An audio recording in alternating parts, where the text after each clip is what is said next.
I got my associate's degree on May 1st, the day after I got 4 teeth yanked from my mouth, so naturally, I've had some time on my hands the past little while. In the midst of searching for a summer job and thinking of things to keep myself occupied over my break, I have stumbled across a lot of discourse that I couldn't care less about, but the more I came across these tweets from angry middle schoolers, the more my interest peaked. Instead of going outside and being productive and interacting with people with similar interests as me and touching grass, I have finally decided to look into something that I have avoided more than watching One Piece, and that is a small show called The Amazing Digital Circus. It's pretty niche, I don't know if you've ever heard of it. I had watched the pilot when it came out in 2023, but I wasn't really all into the Sword Art Online plot, so I didn't watch anything after that. But the finale of the series is releasing sometime in June, and with nothing better to do, I might as well give it a try. I would absolutely call myself a Digital Circus hater. The clips I've seen from the show are incredibly cringy, and like I said, I don't like the plot. It's just something I've never been interested in, but to be fair, I've only ever seen criticisms of the show on my social media feed. It's pretty unfair for me to be so judgmental of a show I've never seen more than one episode of, 3 years ago, might I add. I've tried to avoid watching it like the plague, but the things I've seen with the fandom in particular is like recoiling. I know they're just kids being cringe as they should be, and it's likely just a loud minority, but I cannot stand it. I try to detach myself from communities that are minor dominated because they always end up in a dumpster fire, and I don't want to be associated with that and crammed into a label because of something I consume. So, with little prior knowledge to the story and the characters, I dove in and watched The Amazing Digital Circus as a hater. I'm going to be recapping these episodes in chronological order and my thoughts while watching these episodes. I was thinking about doing my raw reactions, but I believe reaction content is a very lazy way of making videos in many cases, so I decided against it. So any questions I ask during this segment of the video are just my inner monologue at the time. After the episode is finished, I'll be rating it out of 10, as well as what I enjoyed and disliked about it. Before I move on to the next episode, I'll be rating each character out of 10 based on how much I care for them, and at the end of the video, I'll be ranking each episode based on how well I enjoyed it, as well as some afterthoughts. I will try very hard to check my bias. It's not easy viewing things from a different perspective than your own, but it's a very healthy exercise to practice to not be a selfish, close-minded person. There is a flashing light / epilepsy warning. There are a few sequences in this video that may trigger photosensitive viewers, so please be mindful of that before continuing. I will add a flash warning beforehand though, so don't worry too much. Another thing, because if this video gets attention I may get comments about it, some of my script may be contradictory if that makes sense. I began writing this script after finishing episode 8, so some of the things I learned later on in this series may surface before that's not established, but I did do my best to write the script based off of the notes I took and not just my previous knowledge. And finally, spoilers. Welcome to the Amazing Digital Circus! The episode opens up with a crunchy, nostalgic, low-quality opening sequence before transitioning into a more polished digital space. I think it would have been really cool if the entire series was animated like an old computer game, but I can definitely see why they chose not to go with that. We dive into the tent where we're met with our first character, Kane, a humanoid wearing a tailcoat suit, top hat, and a head replaced with a pair of teeth. I believe the teeth are meant to be a pair of chatter teeth, a wind-up novelty toy from 1949, but they very well could have gone with that design for literally no reason. He's also paired with his companion Bubble, who is, well, a bubble. The theme song, which is the only time it's ever played in the series, introduces us to other members of the circus who have very differing designs, which is something I quite enjoy. I hate same face syndrome, and I think that if you can recognize a character from their silhouette, you've made a pretty solid character, and that's something Gooseworks has succeeded in. The theme song is hard too, by the way. I keep catching myself humming it every now and then. We then meet the newest member of the circus, who quite literally just appeared. She's panicked and confused, grabbing her head before rushing towards its disappearing exit door. After a meta joke of our jester character ruining the theme song, she explains to the other characters that she remembers putting on a headset before appearing here. The other circus members then explain that it's happened to all of them and there's no way to leave the circus. This is her new home and her new body.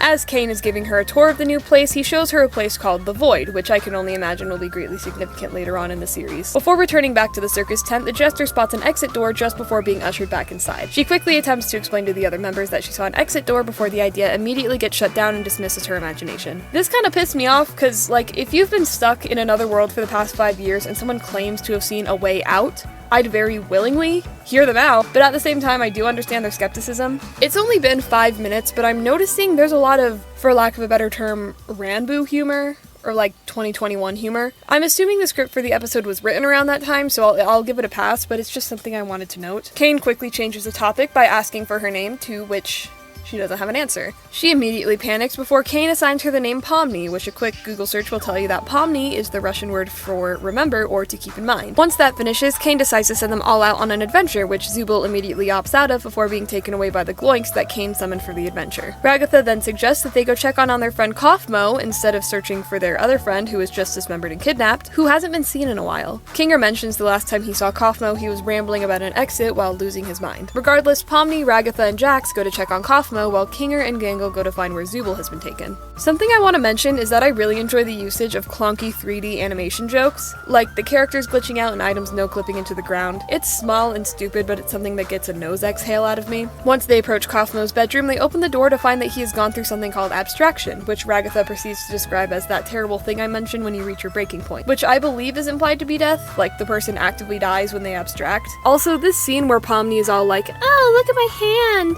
it kind of pissed me off a little. Like, look at Ragatha's body? Anyways, while Pomni is looking for Kane to see if he can fix Kaufmo and Ragatha and her poor diddle hand, she ends up finding the exit door from before, where she enters it and ends up in this backroom office area. She goes into room after room after room, and it seems completely endless. After what seems like forever, she enters a long hallway with a logo for a company called C&A. After opening the last exit door, she enters the void from earlier. This alerts Kane, where he quickly grabs her and returns her to the main foyer of the circus tent. Kinger, Jax, and Gangle end up finding Zubul and return to the foyer as well before telling Kane that Kaufmo has abstracted. Kane ends up placing Kaufmo in a cellar with a bunch of other abstracted members, which feels a little unsettling to me. Again, I'm under the impression that abstraction means death for the living person, so the idea of this dead person being in a cellar with other dead people's consciousnesses is a little chilling. It's just not pleasant to think about. Kane ends up apologizing for lying about the exit. He says he knows how much everybody has been wanting one, but wasn't sure what to put on the other side, so he just forgot about it. The episode ends with all the characters having a feast at a large table, while the realization that Pomni is unable to leave and that this is all truly real dawns on her. We then get a zoom out of the circus, then the void, then an empty office with a computer and a headset next to it before the outro plays. If I had to rate this episode, I'd probably give it a 6 out of 10. It's a very solid pilot, and it gets a good idea of each character and their relations with one another, as well as the direction of the story. I like that it's inspired by an old computer game, like a more advanced Purple Place. I do also like the aspect of horror where you can never escape. The idea of being stuck somewhere that's so different from your usual place is a concept that I absolutely dread, so that being a main plot point is something I do really like. I mentioned that the humor is very cringy so far.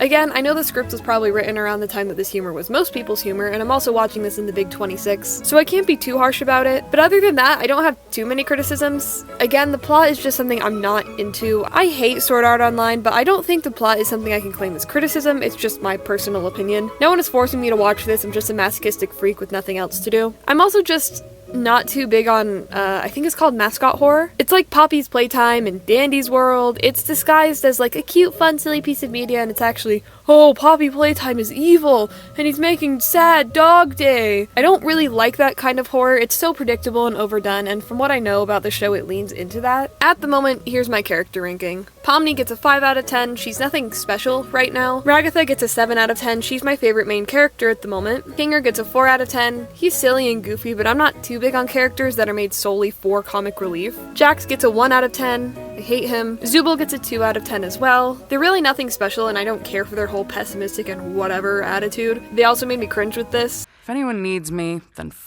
off. Gangle gets a 3 out of 10. She's kind and sweet, but I don't care for her character archetype either. She's like Fluttershy, but worse. I hate doormat characters with nothing more to them. Anyways, I am very much not looking forward to episode 2, Candy Carrier Chaos. Our entire existence here is just LARPing. The episode starts out with a nightmare Pomni is having of her abstracting and getting sent to the cellar while Ragatha and Jax demean her. I literally just mentioned it, but I hate Jax. I hate him as a character. I hate his archetype. I hate him everything. He's not Kokichiyama. I hate characters like this, I want to kill him. Anyways, Pomni wakes up from her nightmare to Ragatha checking in on her, asking how she was, and to not worry about the whole abandoning her for the exit door thing. I don't think it was meant to come off as passive-aggressive, but it came off as passive-aggressive, at least to me. I'm kind of noticing that that's part of her character. She tries so hard to be kind and nice to people that it just comes off as fake and rude. She tells Pomni Kane has come up with a new adventure called Candy Carrier Chaos, which Zubul again opts out of. The group gets transported to a magical candy world with gummy worm elephants and chocolate rivers and wafer walls, dolls. Something I really like about the character design is that all the NPCs, as Kane calls them, are blank mannequin bodies for art students. Another thing I noticed from both this episode and the previous one is that Kinger seems to be really interested in insects and bugs. This is making me believe that he may have been an entomologist in the real world as his career, or maybe as a hobby. Anyway, the Princess of the Candy Kingdom explains that 3 bandits have stolen loads of maple syrup and they must retrieve it. Once they retrieve it, they'll use a key to unlock the gate and to let themselves back in. The princess graciously gives them a large semi-truck to go head-to-head with them. We then cut to 3 bandits who are gummy crocodiles. They seem to be resting for a moment in the candy desert to maybe eat or just sit and relax. We learn that one of the crocodiles needs the syrup to help save his mother, who is, I would assume, ill. I don't believe it's ever specified why they need the syrup, we just know it's for the crocodile's mother. As the circus members catch up to the crocodiles who scrambled upon seeing their truck, Jax grabs Pomni and throws her out of the truck. Again, Jax really makes me angry. I hate characters who are purposefully annoying and abrasive. I sure hope he doesn't become the focus of the show or anything, that would be awful. There also seems to be a gag with Ragatha getting stabbed with knives and axes or anything. I'm sure it's a reference to something, maybe an old Flash game on Newgrounds where you throw knives at a ragdoll, but that's just something I took note of. Also, Jax mentioned something about a figurine thing while blackmailing Gangle. Do it, or I'll tell Ragatha about the figurine thing. There's a whole heist chase scene, and the circus members end up falling off a cliff into a river, and Pomni ends up glitching through the map of the adventure and underneath with one of the crocodiles. The crocodile ends up wandering the area a little bit to discover models of NPCs, including himself and his friends. At this point, the 4th wall is broken, and he realizes that he's just a character in a game. Another thing I enjoyed, I liked that they added this existential crisis bit of a character in a game realizing they're in a game and questioning everything and losing their mind. I think that's something everyone has panicked about once in their life, that they're secretly in a game or a show or something.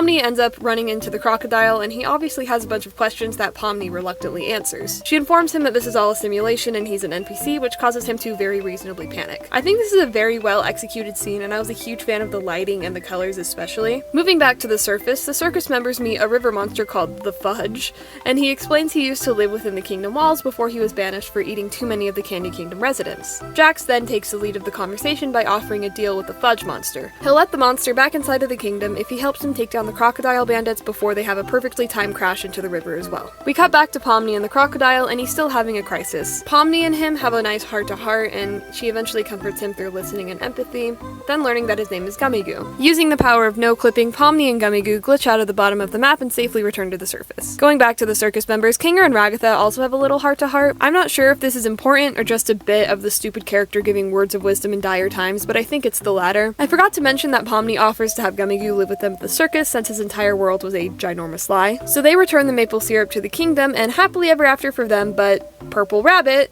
left the gate unlocked and allowed the Fudge monster back into the kingdom to cause havoc before returning back to the circus with their new friend Gummigoo. This is a really sweet moment of Gummigoo accepting his reality and moving on with his new friends to start a new chapter of his life. And then Kane kills him. That really sucked, I liked him a lot. Anyway, Zubul comes back to the gang to tell Ragatha that they've finished setting up for Kaufmo's funeral. She mentions that they like to hold a funeral service for those who abstract, and everyone attends except for Jax. I'm going to assume they used to be friends or something of the like, and this is just his way of coping, which is avoidance, based on this very small scene right here. But if I'm wrong and he's just being a dick and not attending his friend's funeral, then I hate him even more?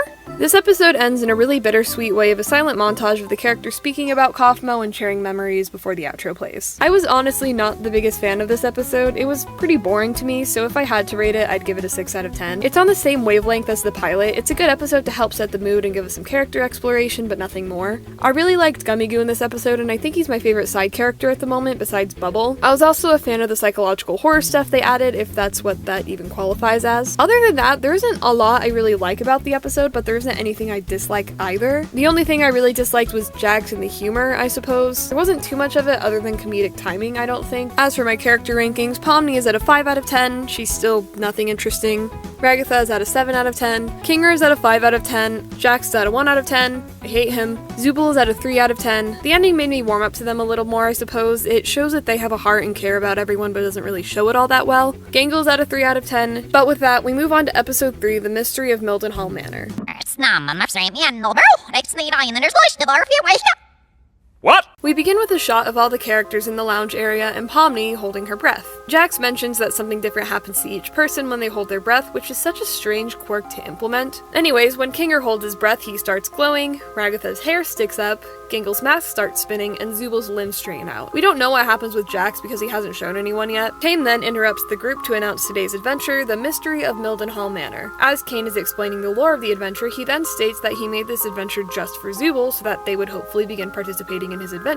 Spoiler, they didn't go on the adventure. As the group enters the big, scary, haunted mansion, they're met with a ghost named Ghostly. Pomni gets horrified at the sight of the ghost because she doesn't handle jump scares all that well, and her eyes comically pop out of her head, but they don't retract. As Kinger attempts to help Pomni with her eyes, the ghost explains that there are two routes to go. There's a door that's the normal door, and a door that's the scary door. After Jax sucks the ghost through the vacuum and murders it, they then have to make the choice of which door to go through. Jax, being the kind and heartwarming soul he is, grabs Gangle's comedy mask and throws it at the scary door to see what happens? Why did he do that? Kinger, with Pomni's eye still in his hand, rushes to the door to grab it before being sucked down into the horrifying void, dragging Pomni along with him. We then cut back to the circus where we're met with Kane searching for Zubal to talk to them. He wants to know why Zubal keeps skipping out on all of his adventures. So now we're having a therapy session to get to the bottom of Zubal's behavioral issues. Kane keeps pushing Zubal, asking what the problem with his adventures are, to which Zubal replies that the adventures aren't the problem and that's all he thinks about. We then cut back to the haunted manor where Pomni and Kinger have entered a sort of living room area with a bunch of mounted heads, and it's very unsettling, I will say that. Kinger then finds a cassette recording which explains that one of the mounted heads is that which is neither human nor animal, rather something unholy. Pomni suggests they find a way back upstairs since she's getting the heebie-jeebies, so they look around the room a little to find the way back up to the others, but to no avail. The elevator thing is locked and the door leads nowhere. Or maybe the elevator door wasn't locked, Pomni was just putting her feet on the door and pulling so it wouldn't budge. They continue searching to find what looks like an office before Kinger plays a second tape. The tape goes on to explain that despite shooting the creature in its vitals several times and beheading it, the creature was not dead. The tape then advises that whoever hears this tape to not take their eyes off of the creature. The lights then go out and we get some nice 2D animation of their eyes for what feels like forever. I'm not complaining, but this is a very drawn out scene. It goes on for like a minute and a half. Anyways, the beheaded creature ends up finding Pomni and Kinger, and while Pomni attempts to unlock the elevator with the key she found in the office,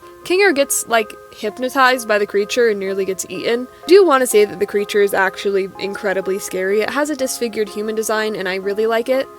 If 8-year-old me saw this monster on scaryforkids.com or something, I would have a very hard time sleeping. Pomni finally unlocks the elevator after fumbling with the lock and grabs Kinger before descending further into the mansion rather than returning back to the top. We then go back to Zubal and Kane's therapy session. This scene in particular really made me appreciate how well Kane is animated.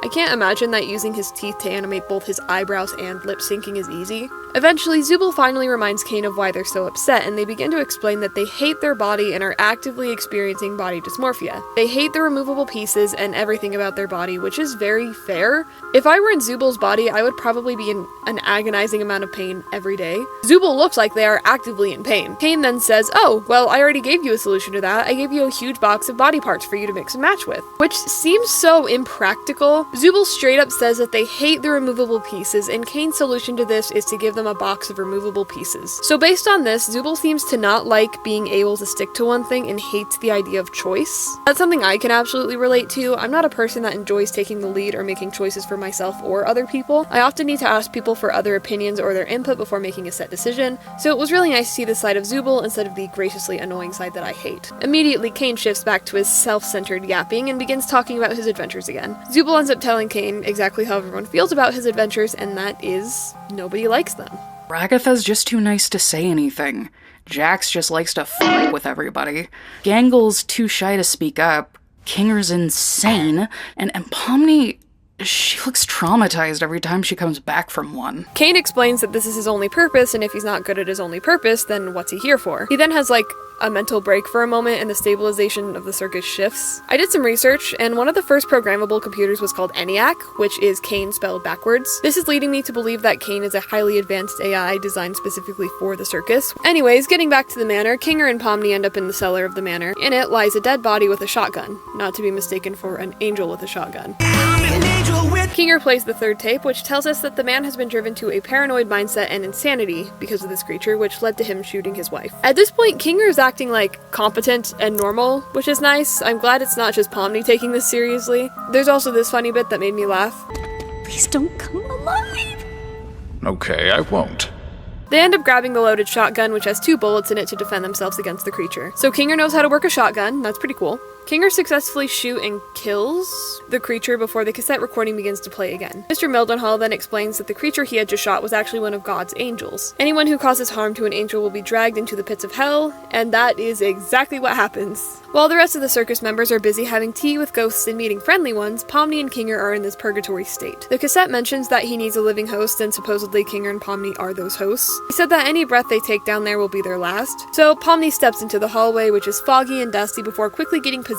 During this possession, the demon, or whatever it was, says, "How's your wife, Kinger?" The demon ends up leaving Pomni's body, and she has a very well-deserved cry and breakdown of being stuck in literal hell. I'm a huge fan of Kinger being, like, normal. He's incredibly charismatic when he's not being stupid and crazy. Kinger says 7 years computer science for this, which proves my entomologist theory wrong. Kinger begins to apologize for getting him and Pomni in this mess, and as a way to distract and comfort her, he tells her about his wife who was also in the circus with him. Right after she abstracted, the two ended up in his pillow fort, and he goes on to say that the darkness helped calm her a little, just enough for her to reach out and touch her one last time before she was sent down to the cellar by Cain. The darkness always reminds him of that time, so darkness seems to help him be not as insane. He then rambles a little about her, how she was funny and creative, and how she really liked entomology, and that's the reason that Kinger likes bugs so much. Okay, so I was kinda right, but not really. After Kinger and Pomni have a small heart-to-heart, which made me a little emotional, I'm not gonna lie, Kinger then has it click in his mind that Mr. Mildenhall said any breath you take down here will be your last, so he gets the idea to walk through the hallway without breathing. So, with Pomni's hand in his, they reluctantly walk down the hallway while holding their breath, and Kinger starts glowing, and it's a really sweet moment. The music during that scene is also incredibly beautiful and moving.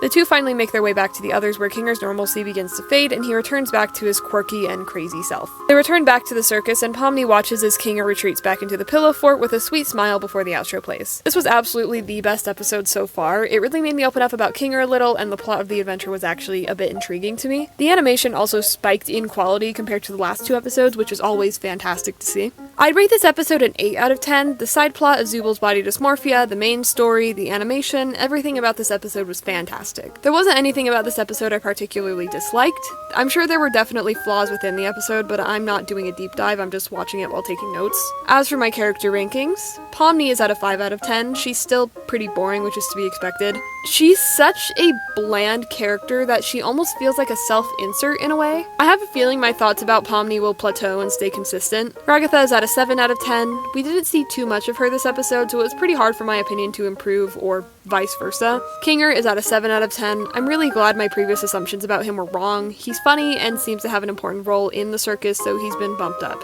Jax is at a 1 out of 10. I hate him. Zubul is at a 4 out of 10. It was really nice to see a more vulnerable side of them, but since this episode didn't really focus on them strictly, rather just an issue they've been struggling with, it was hard to think of them any higher. I do like that Zubul's appearance changes every episode. This is something I only noticed during this episode, but it is a really nice detail. Gangle is at a 3 out of 10. Again, we didn't see much of her, so it's hard for my opinion to change. But my opinion very well may change during episode 4, Fast Food Masquerade. Of ideas.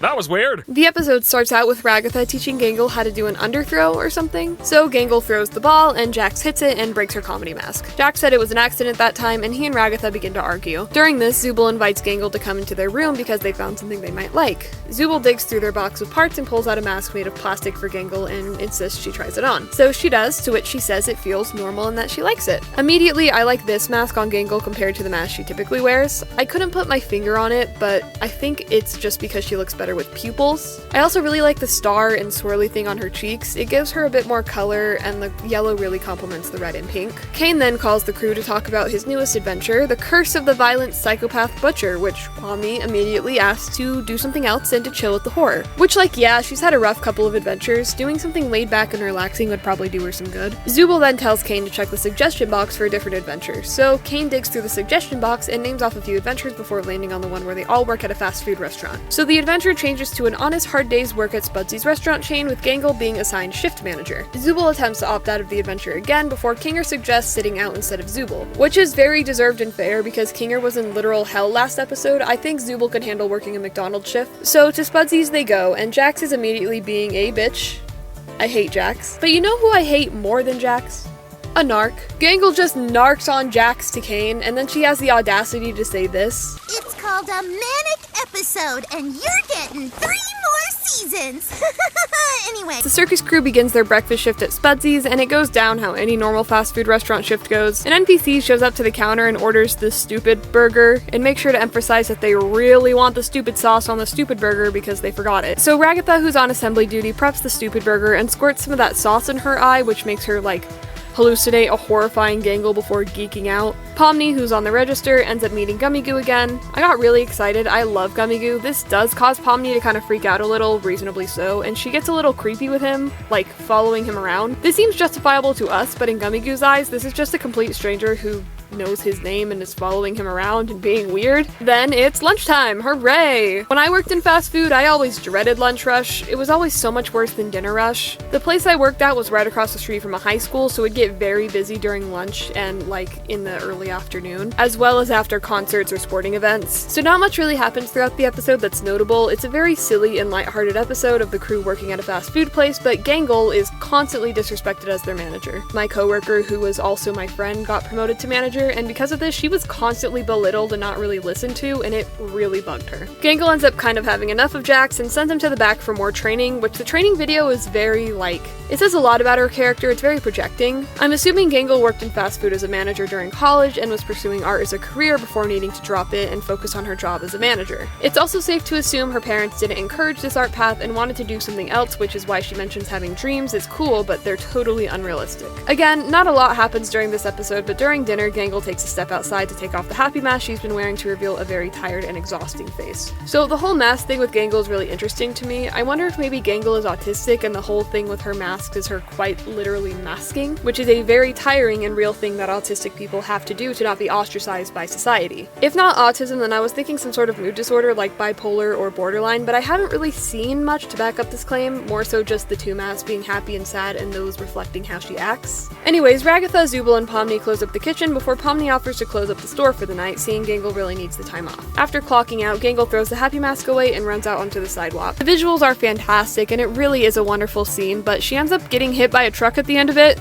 I'm so confused. I don't know if this is alluding to a possible suicide attempt in the past or current suicidal ideation, but it was so random. I'm pretty sure it'll be important later on, but right now I can't really decipher what it could be referring to. After returning to the circus, Gangle is sitting alone from everyone and sketching. Zubul comes up to check on her, and she expresses how she's worried everyone hates her now and doesn't want to talk to her, and the adventure was her idea, and blah blah blah. Zubul successfully comforts her, and they walk back to the group before the outro plays. This is a really fun and relatable episode for many people. I liked this one a lot. Again, the animation quality improved greatly, which is something you can tell specifically through Bubble. That's just how I like to see the animation improvement. I can just see how much better Bubble looks compared to episode 1. There were a few moments that got a chuckle out of me, and the ending with Zubul and Gangle was really sweet. Although this episode almost felt like filler, it didn't seem to add much to the plot. I understand it was an episode designed around Gangle and her own character progression, but I feel like doing it in a fast food setting seemed a little random. I did like that they put a typically submissive and doormat character in a position of power and authority. That's something very important to a doormat's character development. I don't think it landed very well with the fast food aspect though. I know the fast food manager thing is a very important part of Gangle's character, but I wonder if this could have been done in a different way or a better way. I'd give this episode a 7 out of 10. It was a very nice and laid-back episode, and I always like to see characters who don't typically go through normal things go through a normal situation. My character rankings at the moment: Pomni is at a 5 out of 10, Ragatha is at a 7 out of 10, Kinger is at a 7 out of 10, Jax is at a 1 out of 10, I hate him. Zubul is at a 5 out of 10. I hope the show expands on their relationship with Gangle a little more. I think it's really sweet that there is a soft spot for her. And Gangle is at a 5 out of 10. This episode didn't really make me like her more, but I'm a bit more aware of her character and situation now beyond shy ooh-woo girl. Now, with my opinions of Zubul and Gangle changed, let's move on to episode 5. Sorry, Jax, democracy has spoken. Democracy sucks. The episode starts out with everyone except for Zubul, of course, returning from an adventure. They all seem exhausted and wet. Also, Gangle puts her broken mask together just to wave and smile at Zubul, and I thought that was really cute. After the circus members go off to do their own thing, Kane summons them back once again for advice on future adventures he had planned, to which each one is a movie reference, I'm pretty sure. The first one is Charlie and the Chocolate Factory, but I'm not sure what the other two are. Maybe Fallout and A Boy and His Dog or something like that. After the adventures get not so great feedback, Zubul suggests using the suggestion box again. They liked how the last adventure was grounded in reality, and Pomni agrees. Not everyone else though, but Jax is part of that everyone else, so I don't care what they have to say. Since everyone wants different things, Kane declares they do a lightning round. They go through a multitude of adventures, and when they want to move on to the next one, they can hold a vote to skip it. So not much happens during this section of the episode, it's mostly just for funnies. They're in a safari-like game, then Pomni is president, and then they're in an anime. I liked the anime one, that was awesome. And then we go to a field where they stargaze and just kinda relax. The members are all having a nice nighttime picnic under the stars, while Pomni and Jax lay down and stare up at the sky. They chat a little bit, and Ragatha comes over while Jax is kinda being rude about Gangle. He's all like, oh, do you think Gangle is actually capable of being happy? And does she think hanging around Zubul will make her happy? Yeah, probably. Ragatha then defends her, saying that she probably doesn't want to be around someone who's mean to her all the time. Pomni then asks if Jax has any friends, which made me audibly laugh because that implies that Pomni doesn't see him as a friend. Ragatha then quietly whispers, "Not anymore," before he angrily and slowly turns to her with an unreadable expression. It was a mix of anger and hurt and shock. Ragatha scrambles off after fumbling an apology because I think she met herself, but I assume Jax took it as a friend who had previously abstracted. I have a little theory in mind that Ragatha and Jax used to be close, but then something happened, presumably an abstraction that caused them to drift apart. During their friendship, maybe Jax opened up about his life in the real world, and maybe he lost some friends due to shitty behavior, or maybe even through death. Anyways, Jax makes some really good points about Ragatha, how if you keep telling people how awesome and loved they are, the words begin to lose authenticity and meaning. A little more of the conversation continues before Kane panics. He's noticing that they're enjoying the suggestion box adventures more than the adventures he makes, which further proves that my theory that Kane is an AI. We then get this cool Cartoon Network animation intermission. It was really visually pleasing to the eye, and I imagine if they have the same BPM, if I put Cartoon Network intermission music over the animation, you wouldn't even be able to tell it wasn't made at CNHQ. After the intermission, we get this really cool bar scene. I really like the lighting and the color choices used here. Other than the scenes of them bantering and drinking, we get some background on the characters. Pomni used to be an accountant for a supermarket chain, and she would do urban exploring as a hobby, which is how she ended up in the circus. I imagine that she came across an abandoned building office and found the headset. At this point, I'm assuming the company that made the digital circus game is CNA, and I'm sticking to it. Zubul says they used to be a bartender and a tattoo artist for a little while, which Jax laughs at. I'm assuming that's a jab at Zubul being queer or trans, but I could absolutely just be missing the joke. Something I noticed though is that while Jax is talking about his past or whatever, he's making a Breaking Bad reference. Zubul then calls it out before Ragatha says, "Was that a reference to something?" That implies Ragatha hasn't seen Breaking Bad, so there's a high chance she came to the circus before Breaking Bad came out. Anyways, Gangle used to work in fast food, which we already know, but she actually went to college for graphic design before dropping out. Ragatha used to work in real estate. She mentions her mother was abusive and she kinda trauma dumped a little, which kinda ruined the mood, but it's okay. You can do anything you want, all is forgiven, queen. I would imagine maybe Ragatha was looking at an abandoned building to renovate and sell before finding the computer and putting on the headset. That just makes the most sense to me. Anyways, Jax starts being awfully buddy-buddy with Pomni suddenly to seemingly get under Ragatha's skin and bringing up her behavior from the previous episode and how she was dismissing Gangle. I really want to know what happened between these two. I wonder if they dated briefly or maybe they're even siblings. It seems like a stretch, but I'm nosy and I want to know. Disappearing Guy's cool. Love Disappearing Guy. The bar segment is over now and we get this little softball game as a closer. They play against evil versions of themselves, which I think is supposed to be a reference to those Benji X Scarlet songs, but I can't be too certain. Disappearing Guy makes a comeback. Love to see it. So they play the game and yada yada yada. Jax gets put in a maid dress. Cool. Ragatha ends up getting out during her time of playing, and she kind of begins to put herself down a little before continuing with this toxic positivity mindset. Pomni says that it's okay for her to show her negative emotions sometimes. So when Jax sits on the bench, she gets into an argument with him, and Pomni immediately tries to break it up, and Ragatha kind of snaps at her, which lashing out at Pomni is unnecessary, but Pomni literally just said that it's okay to be a jerk sometimes, and it's okay to lash out, and now Pomni is shutting it down. Anyways, Ragatha quickly composes herself and apologizes to Pomni for lashing out and apologizes to Jax for what she said during the stargazing picnic. Gangle ends up hitting a home run and thanks Ragatha for her instructions earlier, which I think is a callback to the previous episode where they were practicing throwing softballs. Pomni offers Ragatha her turn to bat for a second chance, and she doesn't even do anything, but they win the game and everyone, cheers her on. Hooray, that's the end of that. They make their way back to the circus tent, and Pomni and Jax go off to do their own thing, and Ragatha just kind of hangs back and watches before walking away. We then get this very ominous and cryptic ending of an NPC standing behind a wall watching them before the outro plays. This was an alright episode. I enjoyed it a lot. I liked that we got some more exposition on the characters' lives before the circus, and I also think the humor was a bit more my style this episode compared to previous ones. The plot was okay, I suppose. Normally I would prefer it if they stuck to just one thing rather than doing a multitude of things, but I think the idea was executed in a way that was well paced and watchable. There wasn't anything I really disliked about the episode. I wish we got some more background during the bar scene, but maybe we'll get some more of that in later episodes. If I had to rate it, I'd give it an 8 out of 10. It was a really nice change of pace from its usual shenanigans. As for my character rankings, Pomni is at a 6 out of 10. She seemed a little bit more laid back and relaxed this episode, probably because they weren't in like literal hell. So she just came off as a little bit more likable than before. Ragatha is at a 7 out of 10. Kinger is at a 7 out of 10. Jax is at a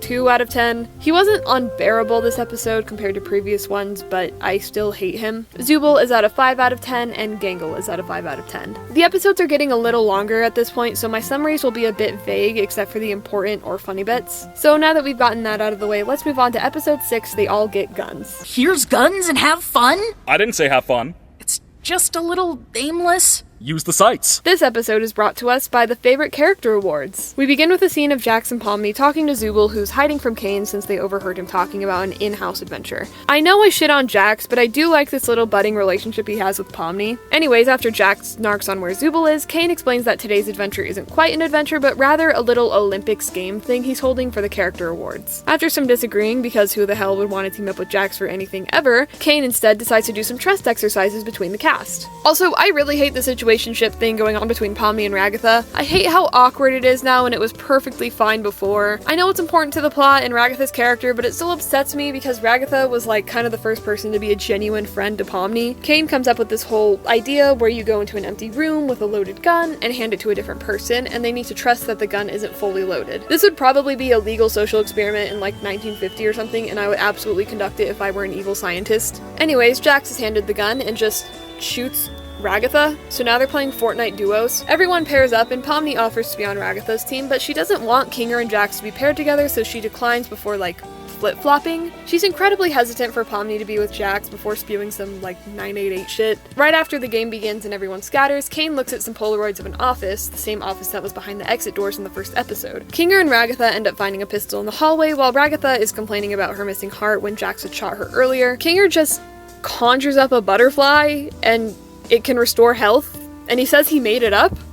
Yeah, okay. I'm taking this as like, you can manifest anything in the circus, be that an exit door or a butterfly, and Kinger clearly knows this. So, using this theory and applying it to episode 4, Zubul manifested a mask for Gangle. Pomni manifested an exit door in episode 1. It might be a little far-fetched, but that's what I was originally thinking when I was watching the episode for the first time. This also applies to Jax and Pomni's conversation while they're searching for guns. Jax fucking manifests a line of cans for Pomni to practice shooting, because I don't see why that would just be in the hall. During this conversation, he makes some very valid points. The game of the day is to shoot each other, so why take everything so seriously and realistically? Basically saying we're in a cartoon, so cartoon logic applies. He also kind of empathizes with Pomni a little bit, talking about how she's still clinging onto that part of herself that's in the human world when she's a cartoon clown actively. This is the part of Jax that I really enjoyed seeing. I still hate him, but I don't hate him as much in this moment. Pomni made me cringe really bad, though I hated this part. Pomni the Evil!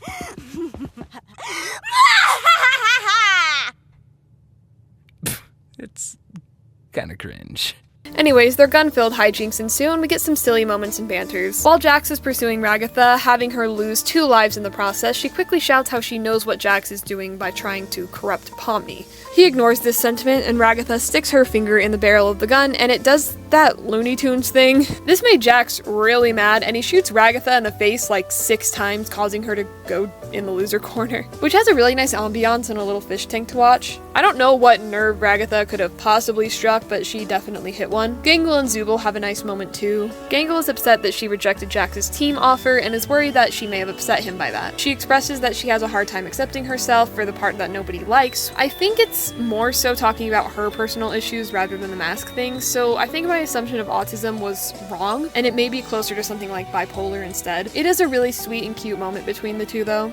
Pomni and Jax also have this moment of bonding where they're discussing phobias and fears, which is really sweet. I do like their dynamic a lot. They end up finding Kinger and having this cool moment of shooting each other in pitch black with the only illumination being their bullets. Kinger ends up accidentally shooting himself and ends up in the loser corner with Ragatha. He notices Ragatha is upset, and since it's dark in the loser area, he becomes more aware and they have a nice little moment. Ragatha finally cracks under the pressure and breaks down, talking about how she feels like she failed Pomni the same way she failed Jax. She feels like she tried too hard to be friendly and now they both aren't very fond of her. Kinger is a fantastic listener and he does a great job expressing empathy. Given that he's like 50 or something, it makes perfect sense. He has the real world experience and maturity to offer that kind of support and it was wonderful to see. Pomni and Jax end up both getting Gangle and Zubul out, leaving the two of them as the winners. There was also this and I hated it. Well, shit, man. Guess that's the end of that.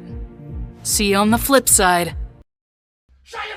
Pomni continues to play into the evil persona she's been putting on for the game, and instead of playing along, Jax keeps pushing this whole nothing matters, stop caring narrative, while Pomni is still trying to hold on to empathy and human connection. It kind of reframes Jax a little bit, because instead of just being annoying for the sake of it, he starts coming off as someone who is emotionally detached from everyone as a coping mechanism. A little off topic, but I'm noticing in the first episode, Jax spoke more through his teeth because he's, his mouth is a toothy grin. That was something I really did like about Jax's character. Small details like that are really nice to see. After the first episode though, he just talks normally. I would assume it's just because it's a little difficult for the voice actor to constantly speak through his teeth, so he stopped, but maybe I'm overthinking it. So yeah, this scene kind of speaks for itself, how Jax chooses to mask his anger and hurt behind avoidance and playfulness. He treats everything like a joke and his personal entertainment because I would imagine he did care about people in a genuine manner when he was friends with Ragatha, but as time went on, it became too much to bear, so he chose escapism instead of a healthy way of coping with this awful situation. I still hate him though because of this.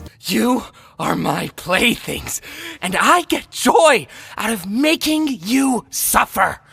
I'm the one who causes pain for fun!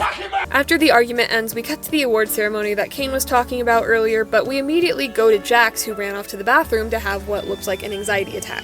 I would assume this is what pre-abstraction looks like. If I'm wrong, then I'm completely and utterly embarrassed. Also, Disappearing Guy makes a comeback. Love to see it. The character awards go on, and the outro plays. This was a pretty solid episode despite being focused around my least favorite character. I'd give it an 8 out of 10. It had some really good character exposition, and the adventure was fun to watch, even though this episode had the most moments that made me cringe. It was also a fantastic setup episode for future conflict. I don't have any criticisms. This was a very enjoyable episode. As for my character rankings, Pomni is at a 7 out of 10. She hasn't changed much, but she very much is growing on me as the main character. Ragatha is at a 7 out of 10. Kinger is at an 8 out of 10. Jax is at a very surprising 4 out of 10. Even though I got some explanation as to why Jax acts the way he does, now knowing why he's purposely abrasive doesn't make him any more enjoyable to watch. Zubul is at a 5 out of 10, and Gangle is at a 5 out of 10. I am quite hooked now, so I am looking forward to episode 7, Beach episode. You should throw a freaking beach party.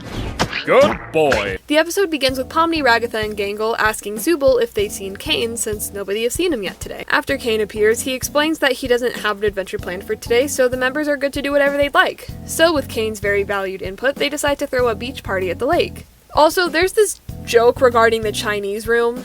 When I first watched the episode, I didn't know what the Chinese room was, so the joke went over my head, but even after looking it up, I still don't understand it. I mean, I kinda do, but not really.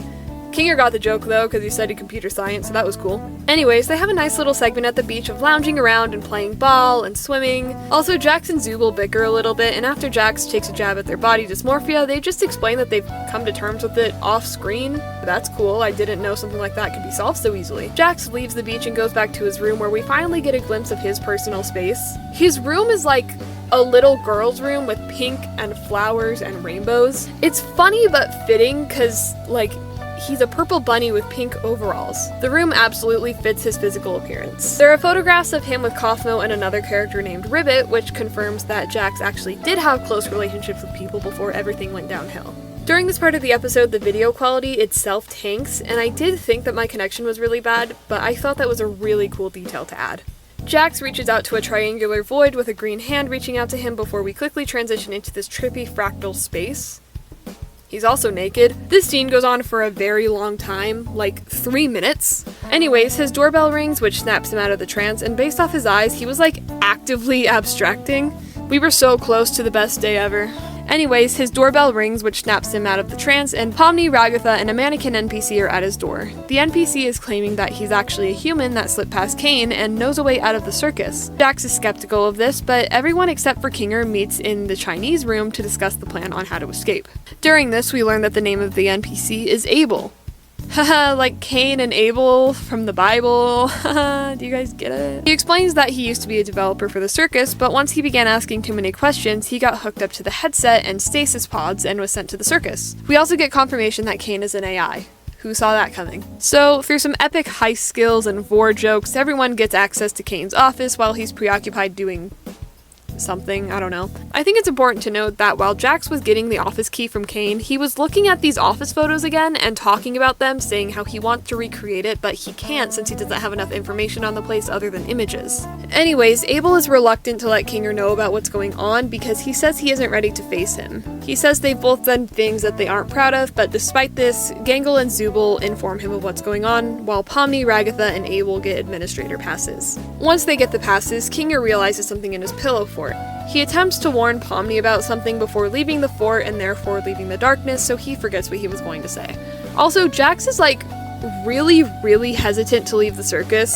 It's implied that he doesn't have anyone on the outside of the circus and that he kind of likes it here. I mean, he definitely comes off as the type to enjoy living in a cartoon world. Who wouldn't, right? I don't know, I don't have any thoughts about it, but I'm definitely thinking about it. They make their way to Kane's office before Abel makes an ominous statement to make the right choice. Kane's office is actually really cool. There are adventures they've gone on in the past in fortune-telling looking orbs, and Jax is strangely drawn to a specific one, which is an adventure that takes place on a snowy mountain. They approach the terminal to leave the circus, and there are two buttons to press. Either press the red button to stay, or press the blue one to leave. Pomni is about to press the blue button but hesitates, wondering if it's a trick or some sort of trap. She asks Kinger to make the choice, but given that he's not fully here yet, Zubul objects and it starts a small disagreement between everyone. And during this disagreement, Jax is incredibly quiet and nervous looking. His breathing is hitched and he's hunched over. His body language is screaming that he's not feeling great. During this fit of terror, we get some flashes of the real world through Jax's eyes, which made me feel gross. I hate mixed media. I hate seeing live action bits in a show that's fully animated. It's just so unsettling to me. Maybe it's an uncanny valley thing, I don't know. Anyways, Jax absolutely breaks and runs to the buttons and slams his fist down on the red one. They all stand there for a moment after realizing what Jax had just done to all of them. He briefly attempts to explain before it's revealed that the entire thing was an adventure fabricated by Cain. Abel was an NPC designed by him, the stasis pods, CNA, it was all fake. So Jax starts howling in laughter at this revelation. He snaps at Cain, calling him out for getting in his head and confirming that Cain has control over their minds and memories. So the entire time, Cain was adding things and changing memories to make the adventures more interesting. Circus crew is obviously not very happy about this. Kinger then suddenly mentions a person named Scratch, who was the first person in the circus to ever abstract. I'm not sure why that suddenly came to mind, but whatever. The episode ends with the circus members standing there in a mix of shock and astonishment before the outro plays. I'm probably gonna get bashed for this, but I didn't really like this episode very much. We absolutely got some very important information that will be relevant later on, but given that almost everything we were told was based on a lie was utterly disappointing. The only thing that we got confirmed true during this episode was that Cain can control the members' minds, and we also got the name of the first abstracted person in the circus, which was neat, but it doesn't feel all that important since we don't know who Scratch is. I did quite like that we got more character exposition with Jax. I already knew there was a lot more to him than a sarcastic, sexy Tumblr man bait 4000, but it was nice to be actively established rather than implicit. Honestly, I'd rate this episode a 6 out of 10. It was a good episode and it was a fantastic way to build up to the finale, but knowing that the entire episode was based on a lie, it was incredibly disappointing. I know that that was the point, and I'm not too sure if I'm communicating my grievances in an understanding way, but shut up, I know what I mean, and that's all that matters. As for my character rankings, Pomni is at a steady 7 out of 10, Ragatha is at a 7 out of 10, Kinger is at a 9 out of 10, Jax is at a very generous 6 out of 10. I believe they're attempting to make Jax the antagonist of the show, maybe in some twist he does work for CNA or something, but he's growing on me just a little bit. I still hate him though. Zubul is at a 6 out of 10, and Gangle is at a 6 out of 10. And with that, let's move on to the 8th and most recent episode. Blind to me, but you're too blind to see that I'm the one who's running the show! The episode starts out with 2.5 minutes of this. I have no idea what it's supposed to be. It's obviously some computer tech stuff that I don't understand one bit. The ending of that sequence shows the circus tent being built around a red circle, so that red circle could represent Kane. It could also possibly reference to something, but I seriously doubt it. Anyways, now we're in a flashback at the beginning of the circus, like the very beginning. We see Kinger and some other members that we don't recognize. Kinger is sitting alone on the stage before another chess piece, a queen, approaches him, and they chat a little before they both come to the realization that they know each other. It's never explicitly said, but I'm almost certain that this is supposed to be his wife that abstracted. I thought that they got married while they were in the circus, but I guess not. Given that she was an entomologist, I'm not sure how she ended up in the circus, but I guess Kinger roped her into it somehow. Anyways, we get a sudden cut as we watch her descend into the cellar, leaving Kinger all alone. And he seems to be alone for a great while before we see Ragatha join the circus in a similar fashion that Pomni did. Kinger asks for her name, which she doesn't remember, as expected, before we cut back to the present.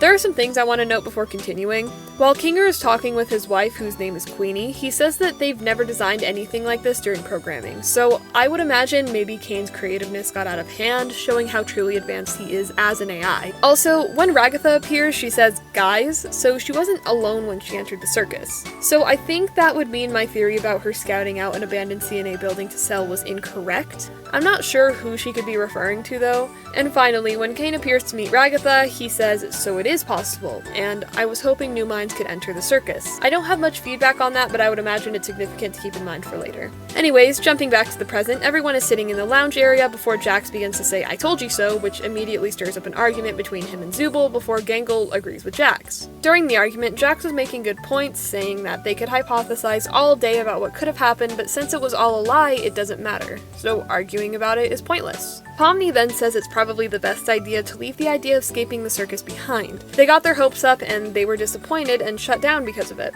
We then cut to Kane in his office where he's trying to figure out what went wrong with the adventure. He expresses to Bubble that he gave them an adventure where they got an exit, answers, something grounded in reality, which were all things they asked for and they still hated it. He does things to appeal to them by stepping out of his comfort zone and listening, and they're not happy with what Kane does. So I'm beginning to see the problem with Kane. He really does only think about his adventures because that's what he's programmed to do. He doesn't understand that the circus members actually want to leave. I'm kind of angry at myself for sympathizing with an AI rather than a real person like Jax, who I still hate with a passion, but yeah, this really sucks on Kane's end. He explains that the bodies they have are things that perfectly encapsulate their mind files, so each of their designs perfectly reflect their internal everything. Like, Zubul is this abstract humanoid piece of art thing because of their dysmorphia. Maybe Pomni is a clown because she's never taken seriously, and that's a part of herself she hates. Maybe Ragatha is a doll because she's used to being treated like one by her mother. Maybe she was groomed to act and look a certain way, kind of the way that people do with dolls. This is purely speculation, but I think I'm onto something. Anyways, during this bit of Kane talking to Bubble, he begins to glitch and bug out almost. He's acting very out of character. He also says, "You really were the lesser of the two. You ruined this." Which leads me to believe that maybe Kane is just a second generation of the first AI they were programming at CNA, just a more toned down version or something similar. Kane ends up completely glitching out and losing his cool. I kind of thought Kane was going to abstract during this part of the episode, but I was incorrect. And applying this to Jax, I do still imagine that this is what pre-abstraction looks like. Kane quickly calms down and goes to the others to announce today's adventure, which is shut down immediately by Zubul, who demands answers to all of their questions. He's pretty dismissive about it and tries to push them to go on the adventure before Pomni jumps in and also says that they're not in the mood and they need some time. He doesn't take that very well, and he begins to express how he believes he doesn't think that the members fully appreciate what he does for them, including how much time he puts into his adventures. We then get this musical number. It wasn't a bad song, it was catchy, and Kane's voice actor did a great job singing. The visuals were also fantastic, but I didn't expect a musical number, and I'll probably never go out of my way to listen to it again. During the song, we also get the clearest reference to "I have no mouth and must scream." There's a bunch of references to it, but I've never read the story or played the game. I'm pretty sure there's a game at least. So I didn't understand any of the references to it except for this one. I think the entire point of the musical number is to really get across how powerful Kane is, and referring back to Zubul in episode 4, the only thing stopping Kane from hurting them is that he likes them. Once the song ends, they all go on multiple adventures lasting several days. They're all exhausted and expressing how they're losing their minds with these new adventures Kane is putting them through. Since they all get a break from the adventures, they choose to go upstairs at a little cafe to try and relax a little bit. During this moment of relaxation, Pomni sees a bucket and gets the idea to put it on Kinger's head in order to make him sane. Everyone else except for Ragatha is confused, but either way, they wait and wait and wait, and eventually Kinger comes to, and Pomni asks him about Kane. We then finally get confirmation that CNA is a real company, and Kinger did in fact work for that company. And I'm starting to believe that Abel wasn't an NPC. The company developed artificial intelligence, not just games, so the idea of how the circus came to be is a mystery. He was a very brilliant and creative developer of Kane, and he had a tumor in his head. Tumors can either be cancerous and lethal or just balls of fat, so based on the information I know thus far, I would imagine Scratch may have made the circus as a way to stay alive. The tumor was probably cancerous, and that led to him abstracting, which this theory makes me further believe that abstraction is the act of a person dying. Jax quickly runs off with the excuse to go distract Kane, and he panics on the stairwell a little bit before saying this is real. I'm not a person too big on shipping, at all. I think it's pointless and it doesn't add much to anything. You can ship whatever the hell you want and people make a way bigger deal about it than it needs to be. But during the entirety of this series, I was low-key shipping Pomni and Ragatha together, but now Jax and Pomni are really growing on me. They really do have a cute dynamic together and they bounce off of one another really well in recreational settings. And it's also abundantly clear that even though Jax is mean to Pomni and knocks her down and teases her, she does genuinely care about him regardless. It's not like I like him or anything though. Pomni asks Kinger if there's a way to control Kane or maybe shut him off temporarily since he's going bananas right now. Kinger says he can maybe alter Kane's code if we get his hands on a computer, and Pomni knows exactly where to get one. Also, Kinger mentions that they have the ability to make things up just like Kane, but it takes more skill and patience with them as opposed to Kane, who literally can just do it since that's part of his coding. So using her imagination power, she conjures up the same exit door from episode 1 and begins to walk through the plethora of offices and hallways while everyone besides Kinger distracts Kane so he doesn't get an idea of what's going on. Also, this scene right here, Kane's line delivery. Hey, Kane! Yep. This was the first time I got an audible laugh out of this show. It's just so good. So, while the members are distracting Kane, Pomni successfully finds the computer and takes it over to Kinger, where he boots it up and begins working. Pomni meets up with the others to continue keeping Kane occupied, but Kane quickly catches on to what's happening. Just as he's about to go check up on Kinger, Pomni quickly begins to criticize him and belittle his adventures, which absolutely catches his attention. Everyone begins to catch on and gives him their own 2 cents, which causes Kane to flip out again, but 10 times worse than before, and puts them all through their personal hell. I want to dissect this part a little bit. Obviously, this represents each person's inner struggle, but I also noticed that it reflects what they said to Kane. Pomni says to him, "You don't listen," and he does, because in her segment, he used gummy goo as a way to torture her, because he knows how much he meant to her. Ragatha says, "You never make us feel like we're at home," so he shows her exactly what it's like to be at home by having dinner with her mother. Gangle says, "You discourage us from thinking outside the box and doing things our own way. Look at what happened when you tried to do things your own way." Jack says, "You lie to us constantly," but he's in a personal struggle with lying about his feelings and hiding his true intentions behind things. And Zubul says, "What kind of all-powerful being has such a fragile ego?" Meanwhile, this scene with all the members experiencing things that personally troubles them is actually really cool and gives us more depth on things and confirms things about the characters. I think there's a chance Ragatha could be blind in her right eye after a fight with her mother, and maybe the gag of her getting stabbed and hurt so often isn't just a gag, but it could be a reflection of possible physical abuse she experienced as well, in addition to the verbal abuse. I was originally disappointed that the segment with Pomni was about gummy goo and nothing else in her life, but then again, Pomni never talked about her issues, so Kane worked with what he had. I did also want to note that Jax's part, the 3 silhouettes of the people laughing at him, are Kaufmo, Pomni, and Ribbit. He labeled himself as the funny one in episode 6, and I'm assuming keeping up that front is eating away at him, which is why that's part of his personal hell. But this part was incredibly well done, and the music paired with it makes the whole experience a lot better. I did not, however, like seeing Jax get skinned, so that was cool. While all of this is happening, Kinger is working really hard to get deep into the circus coding to fix Kane. I was looking through some of the coding on the computer, and it does say that Ragatha joined the circus in 2008, so that was really nice to learn. In the midst of rapidly attempting to fix Kane's mind, Kinger accidentally clicks the delete button, which results in a very sudden shift of atmosphere. He also swears for the first time, I'm pretty sure, maybe the second. I'm gonna be vulnerable here for a moment. It was kinda hot. Now that Kane has been deleted, the structure of the circus immediately begins to shake and the color drains. Kinger mentioned that the circus is something Kane built, so with Kane now gone, there's not much to uphold the circus other than what I would assume is basic programming. Kinger makes his way to the others before informing them of what he just did. I think I accidentally killed Kane. Holy shit.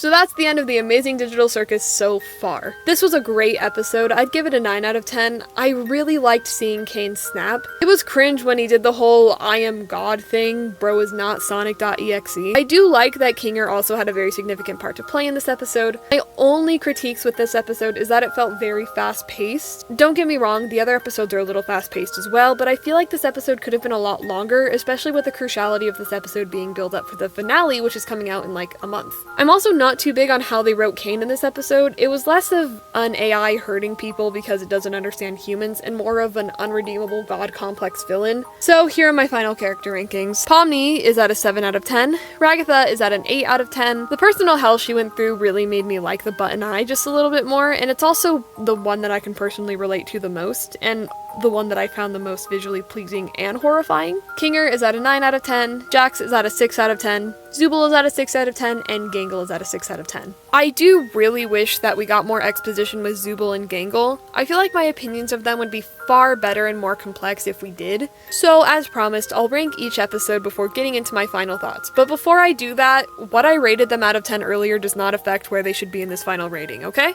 Okay. In 8th place, we have episode 2, Candy Carrier Chaos. It didn't really give us much for the story except for the character exploration and some foreshadowing on Kinger's thing with the dark for episode 3. In 7th place, we have episode 1, Pilot. It's a very solid first episode and it does a great job at getting viewers hooked and explaining the plot as well as some more foreshadowing. An example of this is when Kane says he doesn't have control over their minds, but he does in fact have control over their minds. In 6th place, we have episode 4, Fast Food Masquerade. It was a good episode and I liked learning more about Gangle and their thing with masking, but the episode itself just wasn't my thing. In 5th place, we have episode 6, They Get Guns. I think this is mostly because it was a Jax episode, and if you don't know, I hate Jax. The plot wasn't too interesting to me, but I liked it a lot more than the other 3 episodes I've mentioned. It could very well just be because that it was one of the longer episodes too. In 4th place, we have episode 7, Beach Episode. It was alright, I guess. I don't have much to say about it. In 3rd place, we have episode 5, Untitled. I really like seeing the suggestion box adventures, and I also like that we got some more character exposition than what we had before. It was just a very solid episode. In 2nd place, we have episode 8, Hudja Sakludful. I think this was a great semi-final episode, and I did like that there were less jokes. It was a much more serious episode than I had anticipated, and that's why it's so high up. And in 1st place, we have episode 3, The Mystery of Mildenhall Manor. This is absolutely the best episode in my opinion. Kinger is my favorite character at the moment. Now knowing why he acts the way he does, his comedic bits feel less forced and actually funny. He's the funniest character in the show and I will stand by that. I also really love his father-daughter relationship with Pomni, and we see that with Ragatha as well. The adventure plot just kept me hooked and it was overall a wonderful episode. Going into this series, I did wholeheartedly expect to hate everything about it. Up until I had watched the show, I was going off what I had seen from the first episode, the clips I've seen on social media, and the fandom. Now, would I say that my opinion has changed? Yes, of course. Would I say that this is a bad show? No. Would I now consider myself a fan of the Amazing Digital Circus?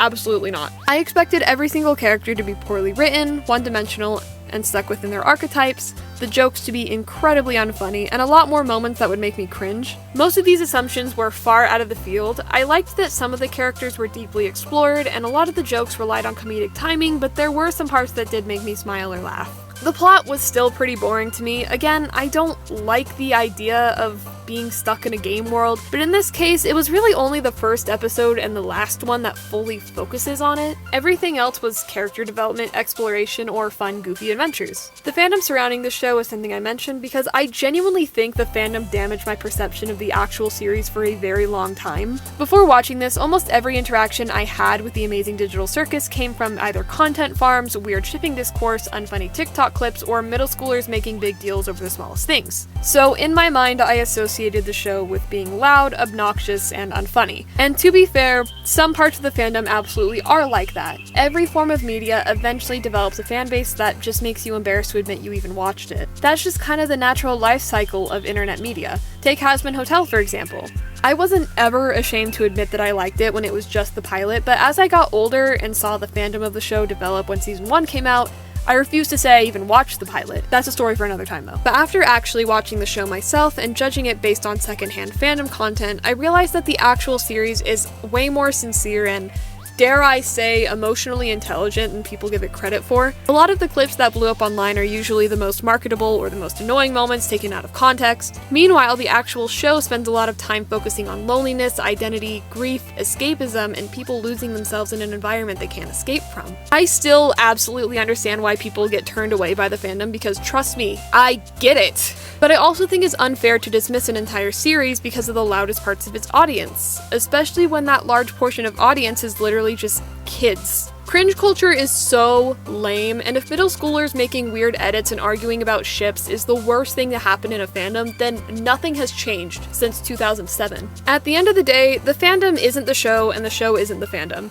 And I think finally separating those two things is what allowed me to actually enjoy this series instead of going into it determined to hate everything about it. Even if the fandom is known for its cringe aspects, the fandom is full of talented artists and wonderful people, as most fandoms are. I think what surprised me most about this show is that there is actually a pretty solid story about isolation and coping. Again, the main story isn't something I'm into, but subplots are the main things drawing me in. Every character in the circus handles their situation differently, and I think that's where the show is at its strongest. Pomni desperately clings onto hope and normalcy, Ragatha suppresses literally every negative emotion ever, Zubul emotionally disconnects themselves from everybody around them, Gangle masks her feelings to make other people comfortable, and Jax acts like an asshole because if he pushes everybody away first, then losing them probably hurts less. Even Kane is coping in his own way. He's so desperate to fulfill his purpose and keep everybody entertained that he completely ignores how miserable everyone actually is. That's the main thing that eventually made me warm up to the series, not the adventures themselves, not the lore, but the characters. Once the show stopped feeling like, haha, look at this digital circus, and started focusing more on the people trapped inside of it, I got way more invested. I also think the show visually improves a lot as it goes on. The lighting, the animation, and cinematography do become incredibly impressive by the later episodes. Some scenes are beautiful to look at, and you can tell the team working on this series actually cares about what they're making. That being said, I still have issues with the show. The humor can be really hit or miss for me, and sometimes is painfully rooted in 2021 humor. There are moments where emotional scenes get interrupted by jokes that completely kill the tension, and there's definitely episodes that feel more like character filler than actual progression. And with Jax, I'm so conflicted about him, because on one hand, I think he's one of the more interesting characters conceptually, but on the other hand, I think there were multiple moments throughout the series where I genuinely wanted to kill him. I cannot stand this character archetype. So the show definitely isn't perfect, but I don't think it deserves to be written off as cringe kid content the way a lot of people treat it. There is a genuinely creative and sincere indie series here that clearly has a lot of passion behind it, and even though I've been shitting on the show for 3 years, I am very much looking forward to the conclusion of the series despite my previous thoughts.